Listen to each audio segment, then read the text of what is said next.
Tardes nuevamente con ustedes desde exterior, Paco Mepasurto, para Radio TV Noticias HJB. Hemos venido comentando a lo largo de todos estos días lo que está aconteciendo de manera lamentable con este país, cuando observamos absurdos como los niveles de violencia prácticamente se han escapado del control del Estado. Esto así, la parte oficial lo desmienta, pero nosotros vemos a diario lo que lamentablemente está ocurriendo en este querido Ecuador. Ya prácticamente la Policía Nacional es una entidad que solamente ahora se encarga de recoger cadáveres, incluso hasta de gente de ellos mismos. Esa es la realidad. Nadie puede soslayar esa situación. Ayer nomás hubo un secuestro en la Ciudadela, Lagos, creo, si mal no recuerdo, donde vive el mismísimo presidente de la República, don Guillermo Lasso. El otro día el señor ministro va a Sucumbíos y allá mismo matan a un juez estando él. Esa es la realidad. Por eso vamos a conversar con el doctor Alfonso Zambrano Pasquel, un experto en criminología, conocedor profundamente de la situación que acontece en este país. Y si a eso le agregamos que solamente en el circuito de Durán, San Borondón y Guayaquil, ya mismo, no sé si ya pasamos el nivel de las 1000 personas asesinadas, hombres, mujeres, embarazadas, niños, etcétera, y aquí nadie le pone un hasta aquí. Doctor, buenas tardes. Un poco, ¿cuál es su apreciación general de esta situación? Si a eso le agregamos la crisis política, pues ya topamos fondo, no hay nada que hacer. Doctor, buenas tardes. Buenas tardes. Tal vez lo último, porque estamos en un proceso político en la Asamblea Nacional. Mire, para el país sería fundamental que malos servidores, como son los dos que conforman el Consejo de la Judicatura, porque con dos al presidente de la Corte Nacional lo suspendieron en el cargo. Ya dijo el presidente del Consejo, presidente pero pegado con saliva, porque él no es presidente titular, uno de los Murillo, el otro es Murillo. Como la muela del juicio, que en cualquier momento se cae. Más o menos. Entonces, pero por ahora, como la decisión de continuar o no depende de los votos, ¿por qué el gobierno tiene interés en que se mantengan manejando como está el Consejo? Porque de esa manera manejan esos jueces talla única como el de San Borondón, que un día decide verde, otro día decide rojo, el de Yaguachi, el mismo presidente del Consejo de Participación Ciudadana, cuando lo iban a banquear, corrió buscando una acción de protección. Y yo repito algo que puede incomodar por el calificativo, pero en realidad no es que las garantías constitucionales son malas. No es que las garantías penitenciarias son malas. Lo que es malo es el ejercicio perverso y abusivo del poder político, que termina prostituyendo el buen uso de las garantías. En consecuencia, ¿qué puede pasar en la Asamblea? Lo que decía la mayoría. Una mayoría que termina arrastrándose y rinde tributo al poder político, que tampoco es gratuito. Eso no es gratis. No es gratis. ¿Qué depende? El país vive un sistema de democracia formal, democracia representativa, no real. Las personas que estamos aquí, ninguno de nosotros podemos decidir cómo se toma una decisión. Por eso es representación, la democracia formal, como digo yo, y no real. En lo otro, el país y Guayaquil en particular, hay una serie hace muchos años, se está convirtiendo en la ciudad del miedo. Mire, lo que usted comentó, el secuestro de dos ciudadanos en la ciudadela donde vive el presidente de la República, don Guillermo Lasso Mendoza, que asesinen a un juez cuando el ministro del Interior está de visita allí. Anoche a un policía lo asesinaron en Quinindé mientras hacía un operativo. Y hay algo, mire, lo que yo vengo sosteniendo, que el interés por manejar las aduanas y el puerto de Guayaquil tiene una razón de fondo. Eso funciona como una puerta de vaivén, una puerta para el ingreso del contrabando, no de las calzonarias, no de la bisutería, no del trago, no del cigarrillo, no de los carros, no, es el contrabando de armas. Es la primera economía mundial del mundo, maneja más de 800.000 millones de dólares por año, y eso explica por qué en Ecuador hay metralla, AK-47, rifle AK-15, bueno, todas armas de asalto, ¿verdad? Que ni siquiera la policía cuenta con ese tipo de armamento. ¿Por dónde ingresan? Ingresan parte por la frontera con Perú y parte por el puerto, por Colombia, el tema de la droga. Entonces, Esa es la puerta giratoria para el ingreso de armas. Esa es la razón que propongan 3 millones de dólares o 30. Es posible, porque la puerta giratoria se bate en el otro sentido. ¿Para qué? Para la salida de la cocaína, porque en un año, exacto, en un año son alrededor de 300 toneladas de cocaína. Pero debe perder la sonrisa que tiene el señor presidente, porque eso es el 10% de la droga que se fue. O sea, se han ido más de 700 toneladas de cocaína. Por eso es considerado Ecuador la autopista de la cocaína de América Latina. Perú ha aumentado su producción cocalera en el 100%, Colombia 25%, y Ecuador no solo es país de tránsito, no solo de exportación, también hay una producción cocalera importante. El ejército ha descubierto en Amazonía laboratorios que pueden procesar hasta 10 toneladas de cocaína por mes. Esa es la dura realidad del Ecuador. Por eso digo, Ecuador es el país del miedo. Y claro, la gran inquietud, ¿qué hacer? La policía no tiene la capacidad operativa real. No la tiene, porque están matando hasta ellos servidores policiales. Asaltan los cuarteles, se llevan el armamento de adentro en los cuarteles. No hay labor de inteligencia. Y un tema importante. Cuidado que esas 300 toneladas de cocaína, en promedio de 40 millones de dólares, cuestan más o menos 12 mil millones de dólares. El presidente fue a pasar el sombrero a Estados Unidos y creo que hasta le arrancharon el sombrero.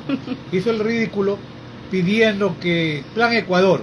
Señor presidente, ¿dónde está el Plan Ecuador? Usted hizo el ridículo y nos vio la cara de pendejos en el país porque no ha pasado nada. Pida pues que Estados Unidos le regale o le obsequie o haga una colecta entre sus amigos para comprar un horno. No puede comprar un horno para quemar la droga, o es negocio dejarla allí para que o la reemplazan, la cambian con cualquier otra sustancia, o sí, la reciclan con harina, o se la están sustrayendo. Ese es un riesgo. El país está absorto. Nos hablan de escanear, sí, que para noviembre, pero ese es el gran negocio de que no se escanee. O sea, son las realidades. Se sigue incrementando el nivel de la violencia ciudadana, porque en el año 2021 la tasa de promedios en muertes violentas se mide por 100.000 habitantes. Les va a molestar a algunos. Aquí no se trata de ser anti o pro correístas, señores, pero 2008, 2009, 2010 el promedio de muertes por 100.000 habitantes era del 5,8%, 6,8%, 7%. Ya en el gobierno de Lenín Moreno se incrementa y se cierra el 2021 con el 14 por 100.000 habitantes. Este año estamos llegando al 20% por 100.000 habitantes. Guayaquil es una de las 50 ciudades más violentas del mundo. Así es. Y miren, esto de poner una bomba, de matar un oficial de la policía, de matar a un policía, ponen una bomba frente a una escuela. Se ha dicho que la van a poner en un cuartel de la policía. Señores, así empezó la espiral de violencia en México y en Colombia. Después se llegó a volar un avión, se volaban escuelas, hospitales, periódicos, o estaciones de periódico y de radio. Esa escalada de violencia tiene 3 explicaciones. Es la respuesta del crimen organizado que le dice al Estado, a la sociedad ecuatoriana: miren de lo que somos capaces. Primero, tenemos poder, más poder que ustedes. 2, es una manera también de tratar de consolidar el dominio del territorio. Hay una disputa entre bandas. Durante 2 días se han dado balas en un sector de Bastión Popular aquí. Si nada. La policía no puede entrar. Estamos en emergencia. La emergencia es una respuesta. Excepción Es una respuesta simbólica. Yo no sé por qué no puede el ejército ingresar allí y hacer lo que tiene que hacer. No le podemos dar nosotros la receta, porque el ejército sí está preparado para eso, pero no sé por qué no lo hace.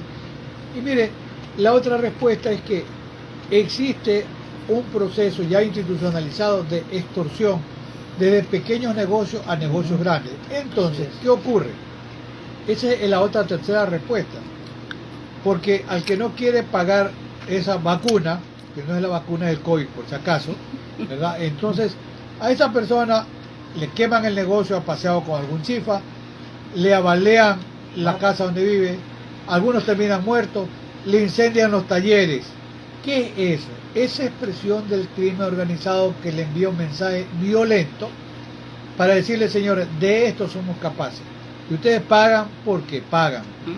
Mientras tanto, hay una manifiesta ineficiencia operativa, no obstante los estados de excepción o de emergencia. Miren, ¿qué hacer? Doctor, perdón que me Ajá. interrumpa con el No, mayor de los respetos. no. Si a eso le sumamos que ese mismo fenómeno de la extorsión de las famosas vacunas se está trasladando a los centros educativos. Observamos que ya en algunos planteles hay denuncias que llega un niño y otros niños, usted sabe, siempre hay el bravucón del curso, ¿no? Si no me traes el día de mañana tanto, te seguiré molestando, etcétera, etcétera. Mire esa cuestión, digamos, que resulta preocupante porque absorbe la niñez y nuestra juventud, esos ejemplos. Imagínense, el fenómeno se está ampliando. Miren, expertos como Fernando Carrión dicen que la droga que ingresa a Ecuador por esta puerta giratoria, entre 70 y 80 toneladas se están quedando en Ecuador para consumo interno.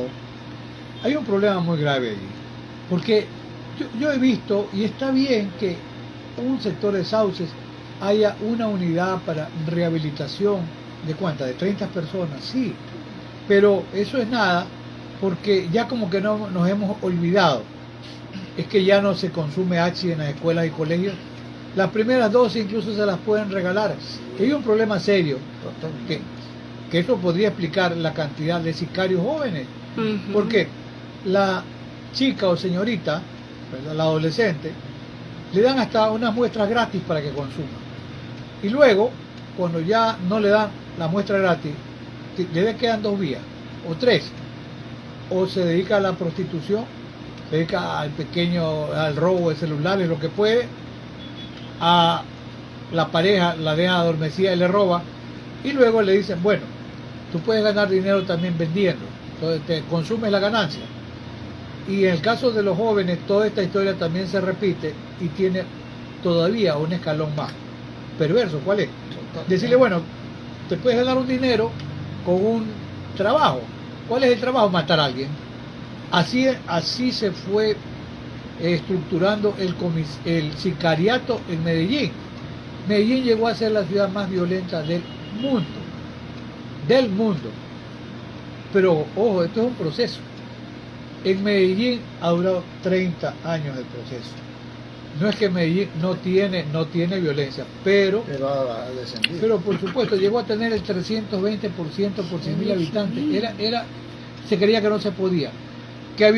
Han incentivado las grandes recetas de Naciones Unidas: escuelas, colegios, parques infantiles, parques para jóvenes, sitios de recreación, bibliotecas.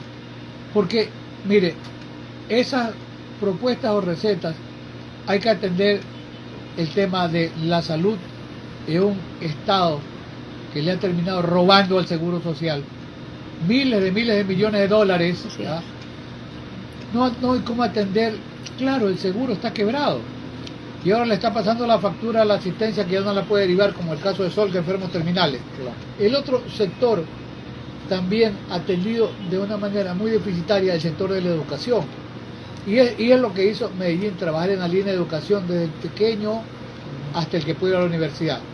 El otro segmento, el segmento de la vivienda digna, con capacidad de poder, las clases de menor recursos, acceder a vivienda y poderla pagar. Y un tema también fundamental, la posibilidad de el emprendimiento o incentivos de empleo.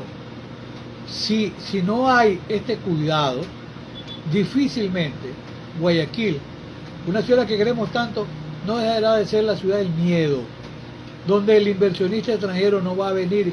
¿Qué seguridad puede tener, además de el secuestro institucional, político, judicial, cuando hay sectores muy vinculados al Ejecutivo que son los que ordenan a los jueces qué hacer y qué no hacer, contra quién hacerlo y contra quién no hacerlo? Por eso hay lo que yo vengo diciendo durante algunas semanas en este año.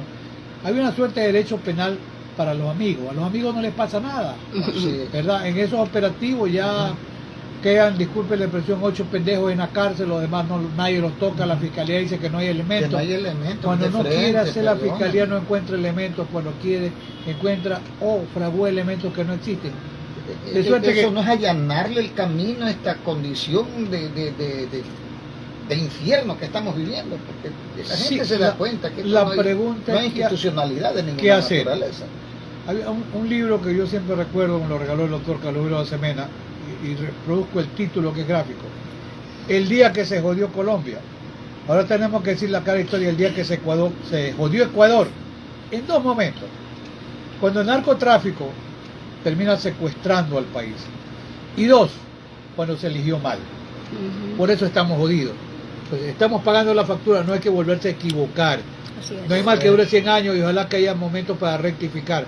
Mientras no haya los municipios, claro que tienen responsabilidad.